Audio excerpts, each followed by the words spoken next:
चैत्र नवरात्रि का पर्व अब समापन की ओर बढ़ रहा है।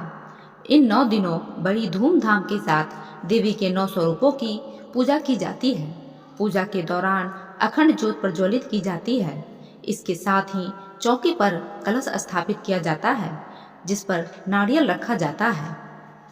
हालांकि बहुत से लोगों को नहीं पता होता कि नवरात्रि के समापन के बाद नारियल का क्या किया जाए। ज्योतिष की माने तो कलश की स्थापना करना जितना जरूरी है, उतना ही जरूरी इसे श्रद्धापूर्वक हटाना भी है। यदि आप गलत तरीके से नारियल को हटाते हैं या उसका गलत उपयोग करते हैं, तो आपको नवरात्रि की पूजा अर्चना का फल नहीं मिलता। तो चलिए आज जानते हैं कि नवरात्रि के समापन के बाद कलश में रखे इस नारियल का क्या किया जाना उचित है। मंदिर में रखे पूजा का नारियल। नवरात्रि के समापन के बाद आप कलश पर रखे नारियल को एक लाल कपड़े में बांधकर मंदिर पर ही माता रानी के पास रख दें। दरअसल पूरे 9 दिन पूजा में स्थापित होने के कारण यह नारियल बहुत पवित्र माना जाता है। कहते हैं इस पर विशेष रूप से देवी का आशीर्वाद होता है।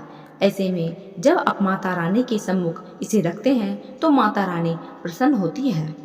प्रसाद के रूप में करें ग्रहण। नवरात्रि का समापन हो जाने के बाद आप कलश में रखे नारियल को प्रसाद के रूप में भी ग्रहण कर सकते हैं।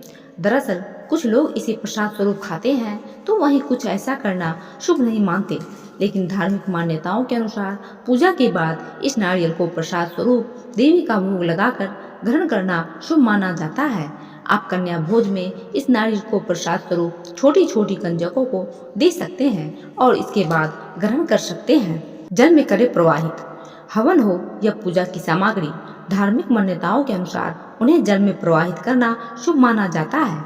ठीक उसी तरह आप कलश में रखे नारियल को भी पूजा के बाद साफ जल में प्रवाहित कर सकते हैं। यदि आप नारियल को रख भी रहे हैं तो कलश में रखी बाकी चीजों जैसे अक्षत, पुष्प, आम के पत्ते आदि को साफ जल में प्रवाहित करें। ऐसा करने से पूजा का संपूर्ण फल प्राप्त होता है।